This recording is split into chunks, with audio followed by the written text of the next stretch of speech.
You know those family gatherings where everyone pretends everything's fine, but the second someone pours the gravy, all the buried drama starts bubbling up? Yeah, that was our Thanksgiving this year. But unlike other years, I wasn't just a passive observer at the table. This time, I was the target. And I wasn't about to sit back and take it. Not after what my nephew said. Not after all I'd done for this family. And definitely not when I had a very particular contact in my phone who could end his little power trip with a single call. My name's Mason. I'm 46, live alone in a quiet suburb outside Austin, Texas, and I've spent the better part of 2 decades building a life most people in my family never really understood or appreciated. I'm a consultant in the infrastructure space, mostly private contracts, some federal work. I'm not flashy. I don't wear a Rolex or pull up to family dinners in a Tesla. I drive a 2011 Lexus, wear the same Patagonia jacket year-round, and most days, I work from a converted sunroom in my backyard with a space heater and my dog Ringo curled up at my feet. To the outside world, and especially to my family, I probably look like some quiet guy who never made it. And I've been fine with that. I never felt the need to explain how my low-key life was, in fact, the result of very deliberate choices. I got tired of the hustle, the airport lounges, the fake conversations. I made enough smart moves in my 30s that I could coast if I wanted to. But I still take on a few select projects a year. Not for money, for curiosity. My sister Veronica, though, she's never stopped judging me. And now that her oldest son, Brandon, just turned 26 and landed a shiny new tech job, she's convinced he's the future of the family. Her words, not mine. Thanksgiving at my sister's house has always been a show. She hosts with the kind of performative enthusiasm that makes your face hurt from smiling. There's a place card at every seat, a 3-tiered dessert tray, custom chalkboard signs with words like gratitude and family is everything. And beneath it all, a bubbling cauldron of subtle insults, status games, and quiet one-upping that never seems to run out of fuel. I considered skipping this year. Honestly, I've been close to skipping every year. But my mom asked me to come. She's 78, and the only real reason I ever show up to these things. She likes seeing the whole family together, even if it's a dysfunctional display of forced cheer and passive aggression. And I know she worries about me being alone on the holidays, even though I actually like my solitude. But for her, I came. I arrived with a bottle of Malbec and my usual quiet energy, nodding to my brother-in-law Dan as I stepped inside. He's harmless, more of a furniture piece than a person in these gatherings. He chuckled, handed me a drink, and disappeared back to the grill like he always does. I spotted Brandon almost immediately, slicked back hair, oversized watch, Apple Vision Pro goggles still around his neck like some kind of VR scarf. He was talking loudly to a cluster of cousins about a client escalation he handled that week. I rolled my eyes and walked toward the living room. We sat down to eat around 4. The table was immaculate, of course. Matching plates, miniature pumpkins, a handwritten menu. Veronica always went all out. Everyone took turns going around the table to say what they were thankful for, a tradition I usually endure in silence. My turn came, and I gave a simple answer. I'm thankful Mom's here. And that Ringo didn't get sprayed by another skunk this month. That got a polite laugh from the cousins. Veronica forced a smile. Brandon rolled his eyes. Then it happened. Not the big blow-up. Not yet. But the moment I should have known this year would be different. Brandon leaned forward, smirking. Uncle Mason, he said, loud enough for the whole table to hear. What exactly do you do again? I keep forgetting. Now, this wasn't the first time Brandon had asked me this. It was, however, the first time he'd done it with that tone. The one kids use when they think they're finally smarter than you. The tone of a rising tech bro who just discovered stock options and thinks anyone without a blue check mark and a startup is wasting oxygen. I smiled calmly. Same thing I've done for years. I consult on infrastructure projects. What kind of projects? He pressed. I worked on the interstate expansions a few years back. Some utility grid work more recently. Mostly project strategy, compliance frameworks, and budget optimization. He blinked. So, like spreadsheets. Sometimes, I said, still smiling. But the kind of spreadsheets that keep cities running. He laughed. Wow. Okay. So you're basically the guy behind the guy who talks to the guy. A few chuckles. His younger brother Mason Jr. Yes, they named him after me. Looked uncomfortable. My mom gave me a soft pat on the hand, like she knew I was holding back. Veronica just sipped her wine and pretended not to hear. I wanted to let it go. I really did. But Brandon wasn't done. Honestly, he added, stabbing a piece of turkey, I don't get why someone smart like you never built something real. You just consult. It's like being a substitute teacher, but for businesses. The room went quiet. Now here's the thing. I don't need validation. Not from him. Not from Veronica. Not from anyone at that table. But there's a fine line between being humble and being humiliated. And Brandon was trying to cross it. So I took a slow sip of wine, locked eyes with him, and said, You know, Brandon, not everyone needs to build an app that fails in 2 years just to feel important. The silence got heavier. He chuckled again, trying to brush it off. Relax, Uncle Maze. I'm just saying, in today's world, you either innovate or you get left behind. I looked around the table. No one was jumping in. Not even Dan. Typical. But then Brandon said the one thing that flipped a switch in me. The thing that set everything in motion. He leaned back in his chair, looked me dead in the eye, and said, Let's be real. You're just a nobody who got comfortable. That was it. My jaw clenched. But I didn't raise my voice. I didn't argue. I didn't need to. Because what Brandon didn't know, what no one at that table knew, was that I had been talking to his boss for the last 3 months. His boss, Eric, was an old college friend of mine. We'd reconnected at a conference back in July, grabbed dinner, talked about work, caught up on life. And last week, Eric called me up to talk about a problem employee who'd been slacking, showing attitude, and possibly leaking confidential data through unapproved channels. He never said the name, but after that comment, I had a strong feeling I knew exactly who it was. I looked across the table at Brandon and smiled. I'm sure your boss would be proud of how you carry yourself. Brandon, I said softly. What's his name again? Eric Wilkins. His face froze. His fork stopped midair. You know Eric? I nodded. Old friend. Played rugby together in college. We talk now and then. In fact, we talked just last week. The color drained from his face. Veronica looked confused. What's that got to do with anything? She asked, her voice sharper now. Oh, nothing, I said lightly. Just catching up. He mentioned he was evaluating a few people. Said one of them was a bit entitled. Brandon suddenly looked like someone had swapped his turkey for a live grenade. I didn't say anything else. Not yet. But in that moment, with the air thick and everyone suddenly alert, I knew the tide had turned. And what happened next? Well, let's just say Thanksgiving wasn't over yet. Brandon barely spoke for the rest of dinner. He pushed his food around like a kid who'd just been told recess was canceled, barely making eye contact with anyone. Every once in a while, I'd catch him looking my way with this mix of confusion and panic, like he was trying to do the math in his head. How close is Uncle Mason with Eric? What did Eric say about me? Did I screw something up? I didn't give him anything. Just small talk with my mom. A couple polite laughs with the cousins. I wasn't about to air it out at the table, but the power dynamic had shifted. And he knew it. The kid who just called me a nobody was suddenly checking his phone under the table like it was a lifeline. After dessert, which, by the way, Veronica introduced with a speech about hard work and young ambition, clearly meant as a thinly veiled love letter to Brandon. People started breaking off into little clusters. Football in the den. Coffee in the kitchen. Some of the younger kids were outside in the yard kicking a soccer ball around. I wandered into the living room and sat down near the fireplace, taking a moment to decompress. My mom came over and sat beside me, resting her hand gently on my arm. You all right? She asked softly. I nodded. Yeah, just tired. She looked over at Brandon, who was in the kitchen with Veronica. He didn't have to say that, she muttered.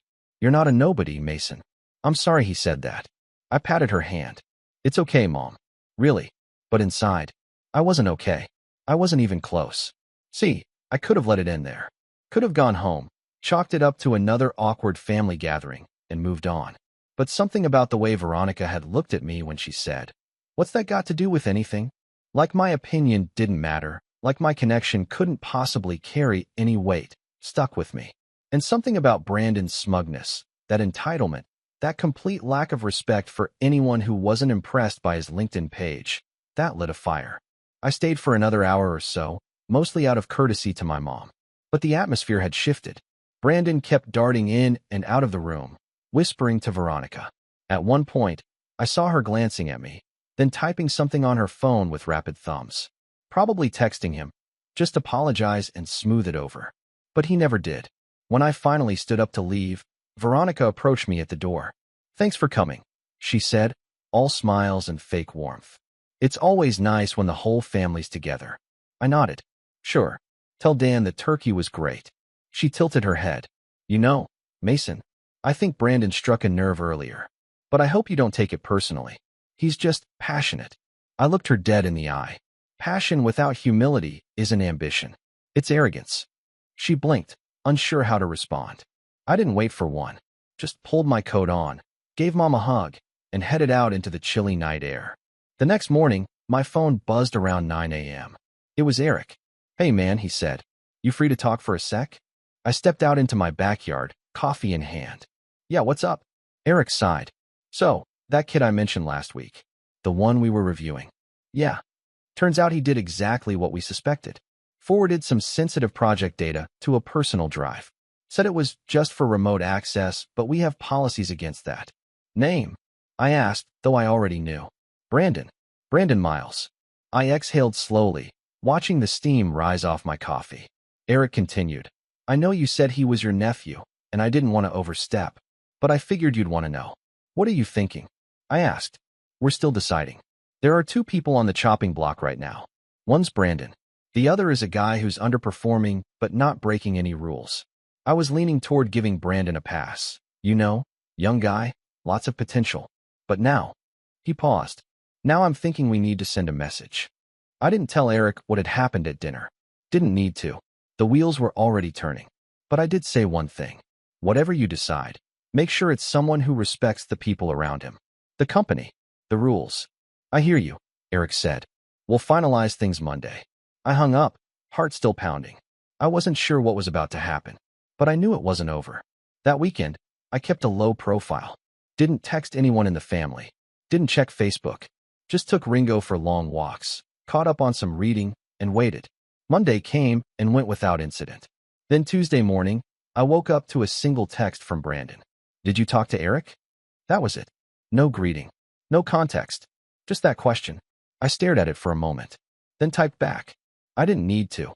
No reply. By noon, my sister was calling. I let it go to voicemail. Then she texted, then called again. Finally, I picked up on the third try. "What did you do?" she demanded. No hello. No preamble. "Good morning to you too," I said calmly. "Mason, don't play dumb. Brandon just got a notice that he's being evaluated for a possible termination. Eric said the decision was made over the weekend. You were at dinner with us, and suddenly you're in Eric's ear? What did you say?" I kept my tone even. I didn't tell Eric anything he didn't already know. He called me, not the other way around. Veronica's voice cracked. He said Brandon violated protocol, that he was careless with confidential info. That's not like him. I raised an eyebrow. You sure about that? She fell silent. Veronica, I've been patient. For years. I've watched you prop him up, enable him, let him walk around with that smug attitude like the world owes him something. I stayed quiet through all the backhanded comments, the judgment, the lectures about real jobs. But Thursday? That crossed a line. He's just a kid, Mason. He's 26. Old enough to know better. Old enough to face consequences. There was a pause. Then she dropped the real bomb. Mom's upset. She said you embarrassed the family. She said you threatened Brandon. I laughed. Not because it was funny. Because it was pathetic. I didn't threaten anyone. I simply reminded Brandon that the world is smaller than he thinks. You always do this, she snapped. You think because you're quiet and mysterious and you know a few people in high places, you can just mess with our lives. Well, guess what? This isn't your playground, Mason. You don't get to control everything. I'm not trying to, I said. But I also don't owe you silence anymore. She hung up. I sat there for a while, staring at the blank screen. The call had left me shaking. Not from fear. From anger. From sadness. From the realization that this wasn't just a one-off Thanksgiving insult. This was years of quiet dismissal, finally boiling over. I thought back to all the other family events. The birthday parties where Brandon got expensive gifts while I brought thoughtful ones and got polite nods. The way Veronica would say things like, Mason's just more of a minimalist, whenever someone asked about my life, as if that explained everything. The way I was always asked to take the group photos, never be in them. It all made sense now. To them, I was a placeholder, a quiet uncle, a background character in the story of Brandon's rise. And the worst part? I'd let them write me that way. Until now. What happened next, how it all unraveled, wasn't part of my plan. I hadn't orchestrated it. But I sure as hell wasn't going to stop it either. Because when the truth finally came out, it was worse than any of us expected. The fallout came quickly. By Thursday morning, the entire family knew. It started with a Facebook post from Brandon's fiancée, something vague like, "People show their true colors when their ego's threatened." Then came the private messages from cousins I hadn't spoken to in months, asking, "Hey, did something happen with Brandon and his job?" One even said, "I heard you got him fired. Is that true?" No one asked how I was doing. No one asked if maybe there was more to the story. They just assumed I was the villain, the jealous uncle, the bitter, middle-aged man who couldn't handle the success of the younger generation. And I'll admit, for a moment, I let it get to me. Friday afternoon, I stood alone in my kitchen, staring at my phone, rereading a text from my aunt. One that simply said, "Mason, whatever this feud is, fix it before it breaks the family." My stomach sank, not because I cared what she thought, but because it hit me that this wasn't a feud. It was a purge, and I was being cast out. By Sunday, I was completely iced out. I wasn't tagged in the Thanksgiving family photo Veronica posted. I wasn't mentioned in any of the comments. Even my younger cousin Tyler, the one I used to help with college applications, had unfriended me. The message was clear: Mason's out. It was weird how fast the isolation hit. One week you're passing the mashed potatoes, the next, you're a cautionary tale. The guy who couldn't keep his mouth shut. The guy who burned bridges. And for a few days, I let that narrative seep in. I stopped checking my messages. Skipped my morning walks with Ringo. Barely touched the pasta I'd made on Sunday night. I even considered emailing Eric to tell him maybe he'd made a mistake. That Brandon didn't deserve to lose everything over one misstep. That maybe I had stirred the pot too much. But I didn't. Because somewhere beneath all the guilt and loneliness, I felt something stronger. Relief. I wasn't pretending anymore. I wasn't smiling through clenched teeth while people who barely knew what I did for a living passed judgment on my worth. I wasn't playing the humble uncle role while Brandon gave TED Talks at the dinner table. For the first time in a long time, I was just me.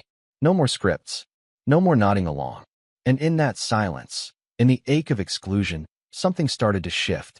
On Monday, I woke up early and went for a run. Not a jog. A run. Heart pounding, lungs burning, Ringo sprinting beside me.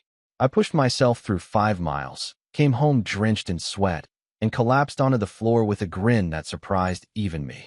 By noon, I was back in my office, the sunroom with the space heater and the French press, and I started sorting through my old project files. Half-finished proposals, unanswered emails, opportunities I'd let sit idle for too long. And then, like a bolt from the blue, I remembered an email from 6 months ago, one I hadn't followed up on. It was from a startup in Denver working on high-efficiency modular bridges for rural counties, something right in my wheelhouse. At the time, I'd ignored it. Too much family noise. Too many maybe laters. I opened the email, read through the proposal, and clicked reply. Still interested in collaborating? I've got some bandwidth and ideas. I hit send. That small act, that one deliberate decision, became the first brick in what would quietly become the most fulfilling chapter of my career. The next week, I booked a short trip to Denver. Paid my own way. Met with the startup team. Talked shop. Spitballed ideas over coffee. They were young, bright, and eager, but missing real-world experience.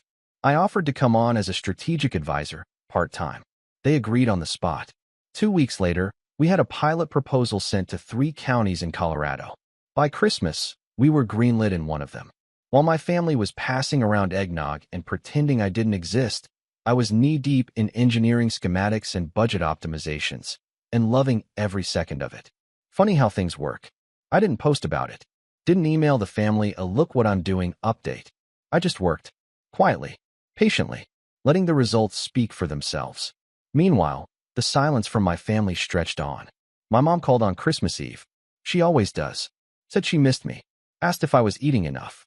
Said she didn't want to choose sides, but that things had gotten out of hand. I could hear the strain in her voice, that sadness of a mother watching her kids drift further apart. "I just don't understand why he'd throw away such a good job," she said softly. Brandon had everything going for him. I sighed. That's the thing, Mom. He thought he could never lose it. There was a pause. Did you really talk to his boss? I didn't need to, I repeated. His own actions spoke for themselves. She didn't push further, just said she loved me, and that the door was always open. That night, I sat on the couch with Ringo, a blanket around my shoulders, and a mug of hot cider in my hands. I watched It's a Wonderful Life, and for the first time in years, the ending didn't feel like fiction. See, for most of my life, I'd let people define me by what I wasn't. Not married, not ambitious enough, not flashy, not successful enough, not loud, not confident enough. But slowly, day by day, I was remembering who I actually was. The guy who kept projects on time and under budget. The guy who helped counties rebuild bridges after storms. The guy who paid off Mom's mortgage without ever mentioning it. The guy who once mentored a kid through community college who now runs a city planning firm. I wasn't a nobody. I was just quiet. And now, I was done being quiet about the things that mattered. January rolled in with a fury of snowstorms across the Midwest, and suddenly our pilot project was being cited in statewide emergency prep discussions. The modular bridge we'd helped design, it held up during a flash flood that washed out 2 others nearby. Eric texted me a link to the local news coverage with a simple, "That's your work, man. Proud of you." I smiled. Then I got another text from someone I didn't expect. "Brandon, do you have a minute to talk?" I stared at the screen for a long time. I hadn't heard from him since that single, "Did you talk to Eric?" message weeks ago. No apology, no clarification, just silence. And now here he was, reaching out. I didn't respond right away. Instead, I closed my phone, walked to the window, and looked out at the snowy street below. Ringo barked softly beside me, tail thumping. I was no longer the man sitting in the shadows. I was rising, quietly, steadily. But the question still lingered in my mind. Why now? What did Brandon want? What was coming next? And was I ready for it? Brandon's message sat there like a ghost. Simple, unassuming, but it carried the weight of everything left unsaid. "Do you have a minute to talk?" I didn't respond. Not because I didn't have things to say. I did, and they weren't polite. But the truth is, I'd moved past needing anything from him. I didn't want an apology wrapped in manipulation. I didn't need a half-hearted, "I messed up, but you overreacted too." I wasn't interested in opening the door just to be judged again. So I waited. 2 days later, he texted again. "Please, I just want to talk." Still, I said nothing. Then the third message came. "Uncle Mason, I'm in a bad spot. I need your help. I swear this isn't about Thanksgiving." That one made me pause, because it sounded real. I didn't trust it. Not yet, but it was enough for me to reply with a single word. "Call." No pleasantries. No emojis. Just the offer. If he wanted to talk, he could do it with his voice. He called within 30 seconds. I let it ring once, twice, then picked up.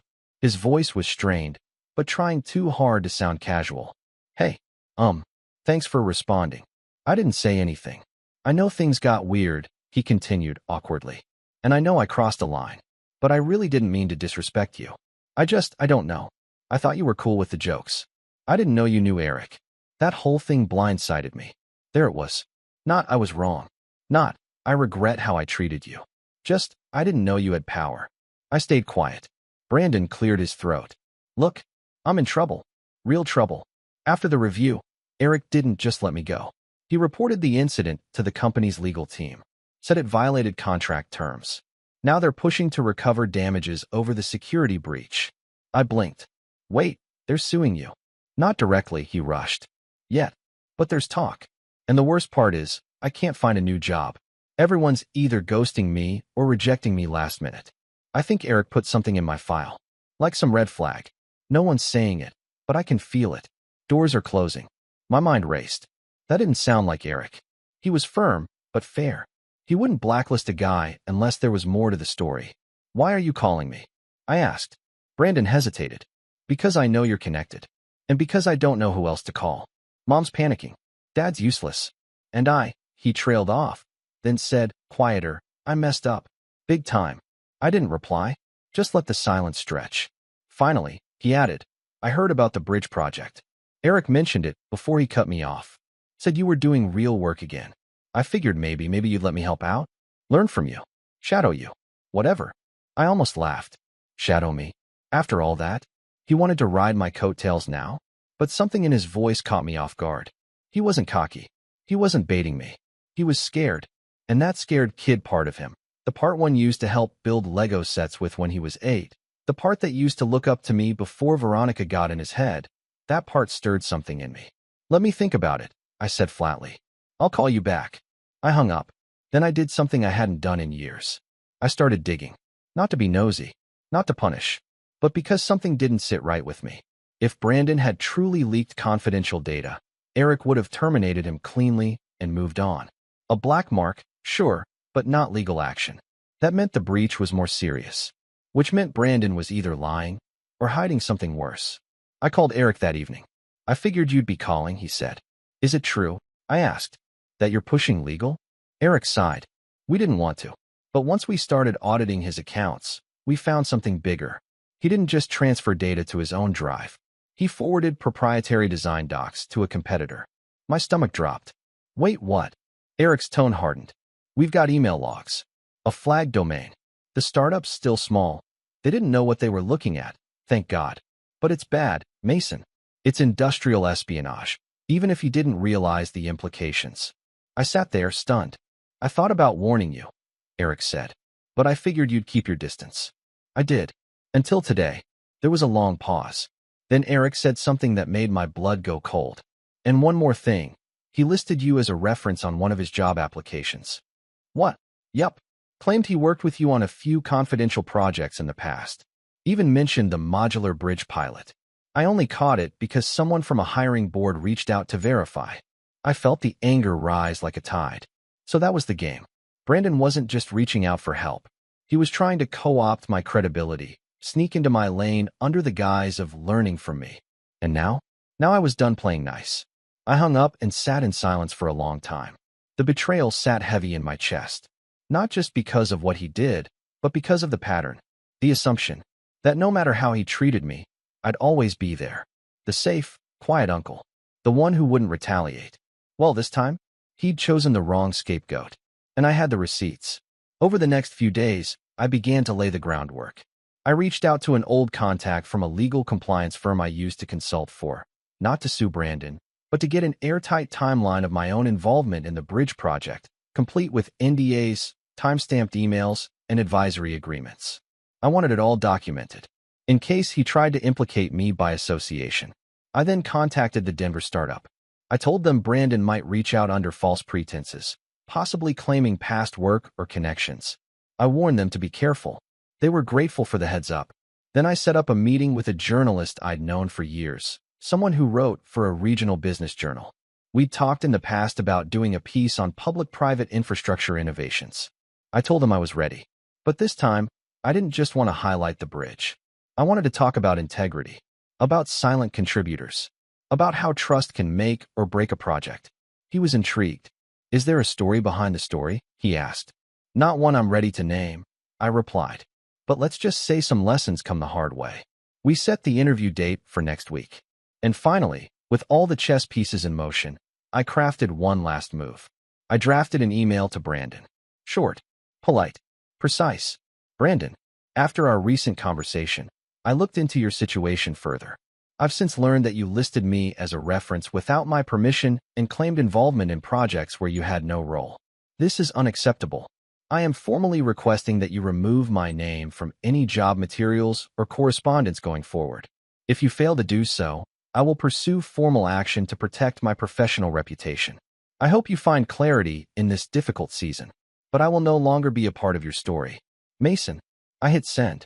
And with that, I waited for the storm, waited for the moment the world, or at least his world, would shift. Because the final act hadn't started yet, but the stage was set, and the curtain was about to rise. The email was sent. No threats, no anger, just boundaries. And it must have hit harder than I expected, because for the first time in months, Brandon stayed silent. Not a single reply. No defensive text. No, you misunderstood, or I didn't mean it like that. Just complete radio silence. The kind that either means someone's thinking very carefully or scrambling to do damage control behind the scenes. But I didn't wait for him to respond. I had no intention of giving him space to explain, twist, or apologize. Because this wasn't about one act of betrayal. It was about a lifetime of disrespect from him, from Veronica, from the whole rotten culture that they built together. The arrogance, the dismissiveness, the entitlement. So I did what I always do best. I worked quietly, and I executed perfectly. The journalist came by that Friday. James Prescott, sharp guy, early 40s, wire-rimmed glasses, and a keen instinct for sniffing out stories hiding under the radar. We spent 2 hours talking in my sunroom, while Ringo snored at our feet. He asked about the bridge project, but what really intrigued him was the way I described my journey.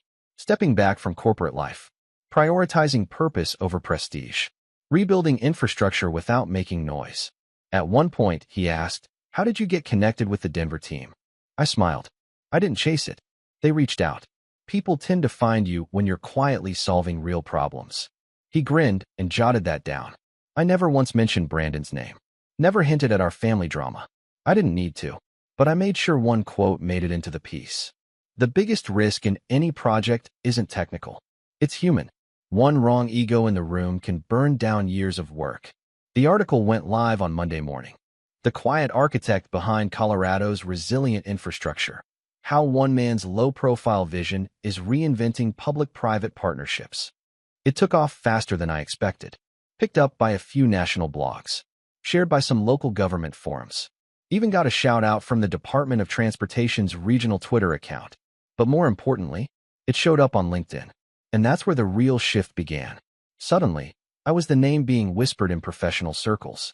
Recruiters reached out. Old colleagues commented with praise. And best of all, people from Brandon's world started noticing. I didn't have to dig. They came to me. On Wednesday, I got a call from a hiring board committee member from a major consultancy in Dallas. "Hey, Mason. Quick question. Did you ever actually supervise or work with a Brandon Miles? He listed you as a reference on his submission packet last month." I chuckled softly. "He's my nephew. But no, we've never worked together professionally." A pause on the line. "Interesting," the guy said. "He claimed direct involvement in the Denver project and referenced you as his team lead." "I'd be careful with him," I said flatly. "That's all I'll say." The man thanked me, then hung up. I knew that phone call wasn't the only one happening. Behind the scenes, Brandon's version of reality was crumbling. The false narratives, the inflated credentials, the idea that he could weaponize family ties without permission. They were all unraveling, and he had no way to patch it up because I wasn't playing anymore. And then came the final blow. That Friday, I got a voicemail from Veronica. Her voice was thin, brittle. "Mason, I don't even know where to begin. Brandon got a formal letter from a legal team today. Eric's company is pursuing restitution. They're claiming he breached a non-compete and shared proprietary material. Brandon swears he didn't understand the terms, that he was just trying to build a connection with another startup. But the damage is done." She exhaled, shaky. "And now that article is everywhere. People are praising you, talking about your integrity. And he's getting emails from recruiters rescinding interest. Someone told him he's being blackballed. I don't even know if that's true. But Mason, you've made your point. Okay, he's hurting. I'm hurting. Please. Enough." I sat with the message for a long time. Then I deleted it. I didn't respond. Because I'd heard that tone before. From people who weren't sorry they crossed a line, just sorry they got caught doing it. Brandon wasn't hurting because I ruined him. He was hurting because he built a house out of borrowed credibility, and I finally took back my bricks. And Veronica? She wasn't calling for peace. She was calling for pity. But pity is something you earn when you show humility, not when you realize your golden boy is human after all. 2 weeks later, I got a letter in the mail. Handwritten. No return address. But I recognized the handwriting. "Brandon, Uncle Mason, I don't know how to fix what I broke. I don't know if I can. But I'm writing because I owe you the thing I never gave you at dinner, the truth. I didn't understand what you did. I thought success had to be loud. I thought influence had to be visible. But now I see that you've been the most powerful man at our table for years, and I was too arrogant to notice. I disrespected you, lied about working with you, tried to use your name to clean up a mess I created. I'm sorry, truly, not for the consequences, but for how I treated you, for what I became. I don't expect forgiveness, but I wanted you to hear it from me. Brandon." I folded the letter and set it on my desk. Then I sat back and breathed, not out of triumph, but peace. For the first time in years, I felt like I'd finally stepped out of the shadow they had painted me into, and back into the person I'd quietly been all along. Not bitter, not loud, just focused. A man who knows his worth. And makes sure others do too. I never replied to Brandon's letter. Not out of cruelty, but because, sometimes, silence is the clearest answer. A few months later, I was invited to speak at a regional infrastructure summit. Not a keynote. I'm not that kind of guy. Just a panel discussion about modular design and smart funding models. The kind of quiet innovation no one notices until a bridge holds up during a storm. Before I took the stage, a young engineer approached me, bright-eyed, eager. Hey, I just wanted to say, your story really inspired me. I read about you in the journal. The way you handled everything. That's the kind of integrity I want to build my career on. I shook his hand, smiled, and said, then you're already on the right path. And when I stepped onto that stage, I wasn't thinking about Brandon, or Veronica, or any of the people who used to look down on me.